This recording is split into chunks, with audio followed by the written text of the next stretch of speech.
बिहार चुनावों को लेकर अब सीटों पर तकरार शुरू हो चुकी। सत्ताधारी एनडीए गठबंधन में एक तरफ जीतन राम मांझी साफ कह चुके हैं कि वो 20 सीटों से कम पर नहीं मानेंगे, वहीं चिराग पासवान भी रह रह कर बागी तेवर दिखाते रहे। चिराग कभी सभी सीटों पर लड़ने की बात कहते हैं तो कभी खुद को मोदी का हनुमान बताते। वहीं जीतन राम मांझी भी चिराग पासवान पर हमला करते हुए कह रहे हैं कि चिराग को जितनी सीट दी जाएगी वो स्वीकार कर लेंगे।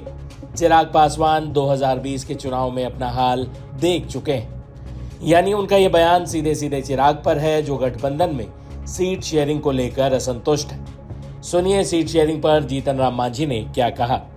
देखिए, अभी हम 2 मीटिंग करके आए हैं, दरभंगा का और भागलपुर का, जस्ट 2 दिन पहले। इसके पहले भी हमारी कम से कम दर्जनों मीटिंग हुई है। मीटिंग में 5,000, 7,000, 10,000, गौरा बराम में हम अभी मीटिंग किया, वहां 10,000 लोग आए थे। जनता, आम जनता की मांग है, जो हमारे वर्कर हैं उनकी मांग है कि हमको सीट ऐसा चाहिए जिससे कि हम लोग का इज्जत बचे।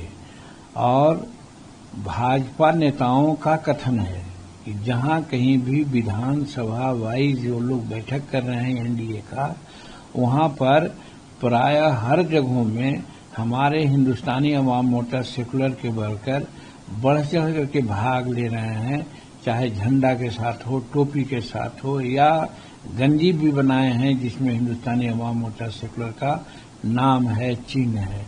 और हद तो ये हुआ कि जब 22 तारीख को पिछले तारीख में जब प्रधानमंत्री का गया जी में कार्यक्रम हुआ बोध गया में, तो उस समय जितने भी बिहार में प्रधानमंत्री की मीटिंग हुई है उस सबसे ज्यादा भीड़ वहां हुई।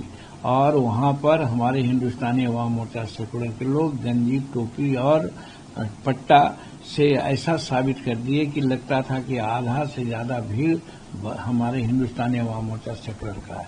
कहने का मतलब है कि हम वहां जनमानस में हैं। जनमानस के लोग हमको चाहते हैं कि हम बिहार विधानसभा में 2-4 सीट लेकर के नहीं रहें, हम विधानसभा में साइजेबल सीट प्राप्त करें, ताकि जो मुख्यमंत्री काल में हमने जो निर्णय लिया था उन निर्णय को इम्प्लीमेंट करावें। वो इम्प्लीमेंट कराने के लिए 2-4 विधायक से काम नहीं चलेगा। मैं नहीं मानता कि मुख्यमंत्री पद मिले हमारे लोगों को, लेकिन कोई भी एनडीए का मुख्यमंत्री हो, वहां पर अगर हम कम से कम 15, 20, 25 एमएलए के रूप में रहते हैं तो हम सारे काम को वहां करवा लेंगे। ऐसे नीतीश कुमार को हम धन्यवाद देते हैं कि हमारे 35 निर्णय में लगभग 25-26 निर्णय को एन केन प्रकार ने दूसरा नाम देकर के उन्हें इम्प्लीमेंट कर दिया है। ये जनमानस की बात है। तो जनमानस में भी बात है कि जीतन मांझी को, हिंदुस्तानी अवाम मोर्चा को साइजेबल सीट मिले। हम लोगों की मानना है कि हम अभी निबंधित पार्टी हैं, हम मान्यता प्राप्त पार्टी नहीं है। उसके लिए 2 क्राइटेरिया है। एक क्राइटेरिया है कि 6% वोट टोटल वोट पोल का ले आवे, और दूसरा क्राइटेरिया है कि कम से कम 7-8 विधायक चुनाव जीत के चले आवे। ये है। और इस चीज को प्राप्त करने के लिए हमको कम से कम 20 सीट लड़ना चाहिए वहां, तब हम 6% वोट भी ला सकते हैं और 10, 12, 14 विधायक भी जीत सकते हैं। तो वैसी परिस्थिति में आम लोगों की मांग भी है, और मैं भी कहता हूं कि अगर हमको मान्यता प्राप्त करने के लिए एनडीए के दिल में थोड़ी भी सहानुभूति है तो हमको कम से कम वहां 20 सीट विधानसभा में दें। वही चिराग पासवान हमले तो विपक्ष पर कर रहे हैं, लेकिन इशारा बीजेपी को भी कर रहे हैं कि उन्हें हल्के में लेने की भूल ना की जाए। चुनाव का समय है, विपक्ष इस तरीके की राजनीति करेगा ही करेगा। आपको बिहार में होता विकास नहीं दिख रहा। आज जहां पटना के एयरपोर्ट के बाद पूर्णिया के एयरपोर्ट का उद्घाटन प्रधानमंत्री जी के द्वारा किया जा रहा है, बिहार में 2 एम्स दिए गए हैं। एक के बाद एक प्रधानमंत्री जी का ये 10वां 11वां संभवतः ये उनका दौरा है। जितनी बार प्रधानमंत्री जी आए उतनी बार हजारों करोड़ की राशि की परियोजनाओं को बिहार के लिए समर्पित करके गए। और अब तो बात सिर्फ शिलान्यास तक नहीं है, उद्घाटन भी कई ऐसी परियोजनाओं का प्रधानमंत्री जी के द्वारा किया जा चुका है। मैं मानता हूं विकसित बिहार बनाने के जिस संकल्प के साथ हम लोग आगे बढ़ रहे हैं, उस संकल्प, उस मुहिम का मजबूती से नेतृत्व प्रधानमंत्री जी के द्वारा किया जा रहा है और डबल इंजन की सरकार का लाभ अब बिहार और बिहारियों को दिखने लगा है। ऐसे में विपक्ष को जो कहना है, गाली गलौज करना है, चोर चोरी जैसे शब्दों का इस्तेमाल करना है, माताओं बहनों को अपमानित करने का काम करना है या विकास को छोड़कर क्षेत्रवाद की राजनीति करनी है, ये विपक्ष को मुबारक हो। हम लोग जिस लक्ष्य के साथ आगे बढ़ रहे हैं उस लक्ष्य पे बिना भटके, बिना डिगे हम लोग आगे बढ़ने का कार्य कर रहे हैं। जीतन राम मांझी जी ने कहा कि 20 सीट मिले अन्यथा हम 100 सीट पे चुनाव लड़ेंगे। भैया उनकी पार्टी का अपना मामला है, चुनाव अभी नेगोशिएशंस का दौर अब शुरू होने वाला है, तो राजनीतिक दल अपनी पोजीशनिंग भी करते हैं।